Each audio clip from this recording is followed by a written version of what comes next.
La société québécoise, par ses lois, a criminalisé l'amour et le mariage. Le pire, c'est qu'elle en est fière. Combien d'immigrants débarquent au Québec avec l'intention de s'y marier? Combien y viennent avec femmes et enfants? Combien de couples mixtes rêvent d'une union au Québec, qui leur donnerait un droit d'établissement? Un ami récemment divorcé m'a confié que le Québec était aux hommes ce que l'Afghanistan des talibans était aux femmes. Et il m'expliqua pourquoi. S'il prenait la peine de regarder des films québécois, les futurs immigrants y trouveraient dépeint une grande souffrance morale, une poignante misère dans les relations hommes-femmes, des amours malades, des familles déchirées, des suicides à la tonne, des pleurs, des désillusions, des rapports malsains. Le Québec est une société tellement malade de sa famille, que cela fait frémir. S'ils le savaient, les futurs immigrants éviteraient cet enfer annoncé, auquel ils souscrivent pourtant joyeusement devant un juge, sous le sourire de celle qui leur passera tôt ou tard la corde au cou pour les pendre. Au Québec, l'homme est seul, l'homme est coupable, l'homme est criminalisé, humilié et réduit à l'état de porte-monnaie sans âme ni bonté. Au Québec, dans son rapport avec la femme, l'homme est le grand perdant annoncé d'un couple où son rôle est réduit à 2 critères élémentaires. Assurer l'équilibre sexuel de sa partenaire. Lui assurer aussi son équilibre budgétaire. Lire le livre de Georges Dupuis, Coupable d'être un homme. Je sais, vous allez dire que j'exagère, que c'est mensonger, que ce n'est pas possible, que je critique encore et toujours. Les immigrants veulent des rêves, des fleurs, des papillons et des violons. La réalité amère, la déroute sociale, l'écœurante injustice d'une société matriarcale qui compte le plus grand nombre d'hommes suicidés au monde, ils ne veulent pas le voir. Ils pensent passer à côté. L'immigrant au Québec est la plus grosse autruche que je connaisse. Certains en font des élevages, le Québec les fait venir par milliers chaque année. Le mariage. Le Québec est une société matriarcale, une femme qui immigre au Québec y trouvera un bonheur certain, tout est fait pour elle. Elle veut travailler? Toutes les portes lui sont ouvertes. Elle veut étudier? Programme de formation sur mesure et associations subventionnées multiples. Elle veut un enfant? Les hommes sont tellement aux abois, aérés de bars de danseuses à agences de rencontres, qu'elle n'aura que l'embarras du choix. Elle veut garder l'enfant? L'homme peut se mettre dehors du jour au lendemain. Elle veut de l'argent? L'homme qu'elle a mis dehors la veille lui assurera une rente confortable, par saisie directe sur salaire. Et il en a assez des hommes. Montréal est une des plus grosses capitales de lesbiennes au monde. Par contre, l'homme au Québec aura aussi peu de latitude que d'espoir d'y vivre une vie épanouissante. D'ailleurs, nombreux des immigrants que j'ai rencontrés sont rentrés dans l'une des 2 catégories suivantes. Arrivés mariés au Québec, heureux, ils se sont divorcés. Normal, le Québec compte un des plus hauts taux de divorce au monde. Pour une femme, se marier, c'est comme jouer au loto. Divorcer, c'est tirer les 5 numéros gagnants. Célibataire, il cherche toujours l'âme sœur après de nombreuses aventures sans lendemain et d'innombrables ruptures déroutantes. Quand l'homme est originaire du Maghreb, son problème est plus grand encore.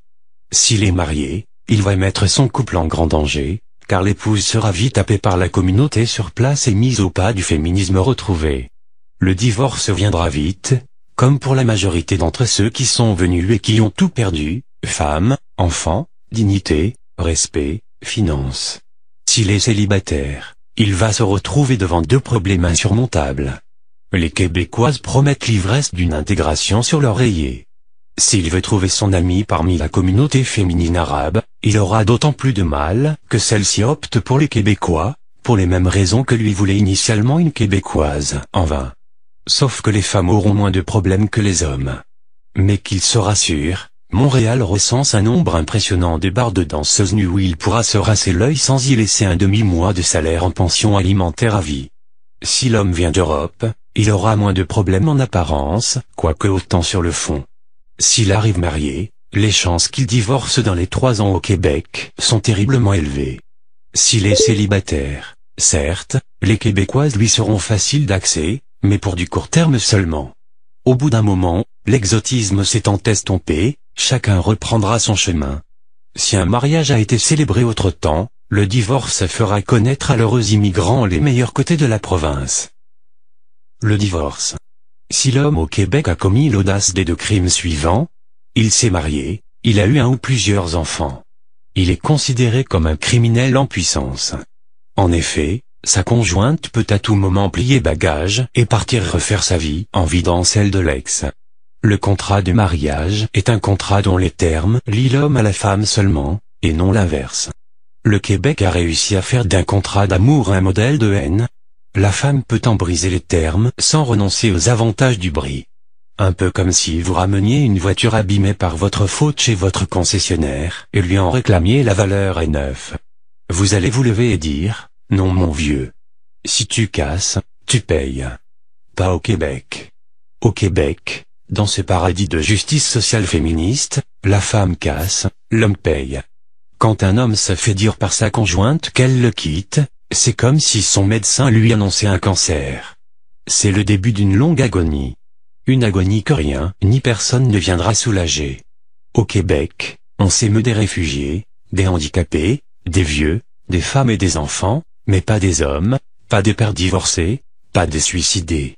Non seulement ils perdront leurs femmes, leurs enfants, leur maison, leur salaire, leurs économies, mais à la moindre menace, au moindre haussement de ton, à la moindre contestation, quant à l'éducation des enfants, ils pourront se retrouver derrière les barreaux. S'ils augmentent leur salaire, ils devront payer plus, et cela, même si l'ex vit dans le luxe. S'ils perdent leur emploi, ils seront soupçonnés de tentative volontaire de dérogation. Comme la somme est due au gouvernement et non au conjoint, leurs avoirs pourront même être saisis. S'ils changent d'employeur ou d'adresse, ils seront tenus d'en avertir les autorités. Bref, l'homme divorcé au Québec entre immédiatement en libération conditionnelle. Il devient de facto un criminel pour un crime que la conjointe a peut-être commis, sans reconnaissance de faute. Un paradis pour les hommes ce Québec. Alors, vous allez vous dire que vous ferez comme tous les Québécois, que vous allez travailler encore et vous sortir quelques filles sans jamais risquer votre avenir. Pas de mariage, pas d'enfants, pas de relation, le niant sentimental en plus de l'hiver. Bien. Bon choix. Mais est-ce à cela que vous pensiez en immigrant au Québec? Vu donc que vous n'y serez jamais riche, cela vaut-il en plus la peine que vous n'y soyez jamais heureux? Une fois dans le piège, vous ne vous en sortirez pas. Vous n'êtes pas plus fort que les autres, et ils sont des milliers à avoir cru l'être. Voici quelques exemples. Même si elle a fait l'université, Souad était sans travail en Algérie. Son couple vivait en harmonie. Arrivée au Québec avec son mari et un enfant en bas âge, elle découvre une nouvelle société avec de nouvelles normes. Elle veut donc entrer dans le moule même si ce n'est pas toujours évident pour tout le monde. Son mari vivote pendant un bon moment avant de décrocher son premier emploi dans un domaine qui n'est pas le sien. Son fils mis dans une garderie, elle commence alors à sortir et fréquenter d'autres femmes, d'abord de son voisinage, puisque le couple réside dans un quartier où il y a beaucoup d'Algériens. Son mari désapprouve. C'est la chicane. Mon ex-mari ne voulait pas que je sorte de la maison seule, parce que je ne le faisais pas quand j'étais en Algérie, dit-elle. Ne pouvant plus supporter qu'elle soit tout le temps rappelée à l'ordre par son époux, elle finit par demander le divorce. La procédure a été expédiée en 2 temps, 3 mouvements. Le jugement en poche, elle fait valoir ses droits à la pension alimentaire, d'autant plus qu'elle ne travaille pas et qu'elle a un enfant en bas âge. Mais depuis le temps, elle a fini par trouver un job. Une nouvelle vie commence pour elle. Le cas de Nadia. Son cas est passé par le 911, le numéro d'urgence de la police. Après 15 ans de vie commune, dont une décennie passée au pays de l'érable, le couple se sépare. C'est que le mari n'a pas admis que sa femme soit aussi autonome. Elle a trouvé un emploi très vite, alors que lui a dû chercher une formation, dans l'espoir de trouver du travail dans un domaine connexe à son profil professionnel. La femme a acquis une indépendance financière et devient malgré elle chef de famille. On assiste alors à une inversion des rôles. Ce que n'a pas accepté l'homme, qui semble touché dans sa dignité. Et c'est parti pour des soirées mouvementées à la maison. On se chamaillait presque chaque jour, se rappelle Nadia, qui dit avoir appelé la police le jour où son ex l'a frappé devant leurs 2 enfants. Ce qui a valu au mari une nuit en cellule. La relation de couple s'étant nettement détériorée, Nadia demande le divorce. Son mari, qui a vu son rêve d'une vie meilleure au Canada fondre comme neige au soleil, retourne bredouille au pays. Maintenant, Je vis heureuse avec mes 2 enfants, qui sont à l'école, souligne-t-elle. Le cas de Farida. Farida est relativement nouvelle au Québec.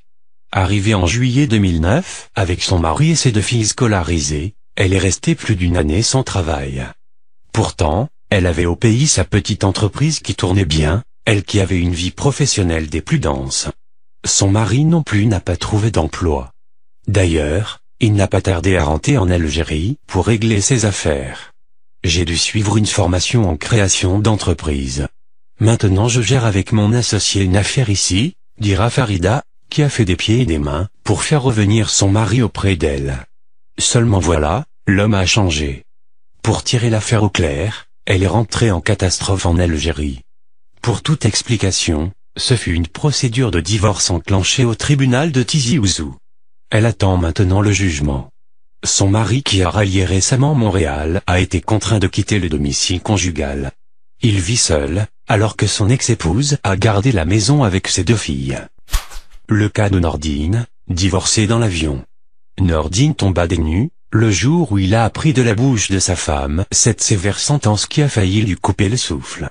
À partir de maintenant, je ne suis plus ta femme, tu n'es plus mon mari. Elle m'a annoncé la nouvelle dans l'avion, lors de notre premier voyage au Canada, se souvient avec un pincement au cœur et notre interlocuteur. Une fois arrivé à l'aéroport de Montréal, il est face à son destin. Mais comment va-t-il faire, lui, qui n'a aucun contact dans la métropole québécoise? La mort dans l'âme, il essaie d'oublier son mariage, dont la lune de miel a duré le temps d'une brise qui passe. Aux dernières nouvelles, son ex-épouse a trouvé chaussure à son pied. Elle vit avec un autre homme. Et lui, toujours seul, mais il veut d'abord s'en sortir et réussir sa vie professionnelle. Ce qu'il entreprend, il est vrai, avec des hauts et des bas. Le cas de Hossein, depuis longtemps au Québec, Hossein a vécu une histoire digne des scénarios hollywoodiens. Après des études universitaires, il entame une carrière professionnelle prometteuse. Très vite, il gravit les échelons. La réussite sociale n'est pas loin, il possède une grande villa et roule carrosse flambant neuf. Mais son célibat l'attriste alors qu'il avance dans l'âge. Il décide alors de convoler en juste noces avec une compatriote pour qui il a entamé les démarches de parrainage. L'homme est heureux d'enterrer enfin son célibat. Il rentre d'Algérie tout content, tandis que sa femme attend son visa. Le jour de la venue de sa femme, il arrive à l'aéroport de Montréal avec des amis pour l'accueillir.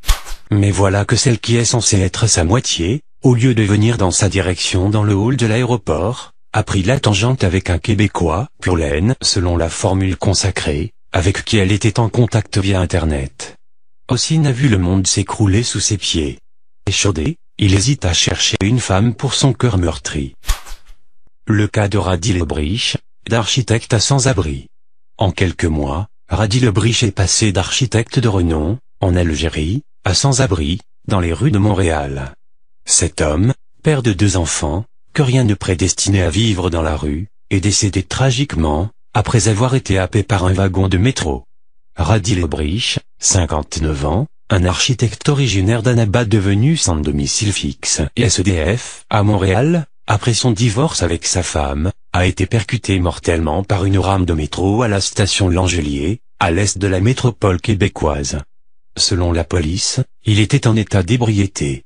C'est à ce moment qu'un wagon serait arrivé et lui aurait heurté la tête de plein fouet. L'homme laisse derrière lui une bien triste histoire, lui qui était sur la bonne voie, pour se sortir de son malheur. Monsieur Lebrich venait de commencer à reprendre sa vie en main, après des années plutôt difficiles. Il était arrivé au Québec en 2010, avec sa femme et ses enfants. Il ne voulait pas partir, affirme sa sœur, Janet. Mais sa femme partait avec les enfants. Monsieur Lebrich était un architecte reconnu en Algérie et âgé dans la mi-cinquantaine, il n'avait nulle envie de quitter le pays, pour repartir à zéro. Mais il ne voulait pas vivre loin de ses enfants, selon sa sœur. Arrivé au Canada, le couple aurait divorcé. Sa femme l'a jeté dehors, raconte Janet. De fil en aiguille, il se serait retrouvé à la rue. Enfin, je peux dire sans crainte de me tromper que le Québec est malade de sa vie sociale.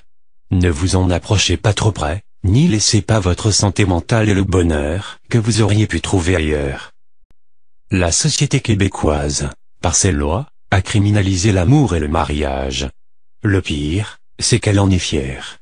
Combien d'immigrants débarquent au Québec avec l'intention de s'y marier? Combien y viennent avec femmes et enfants?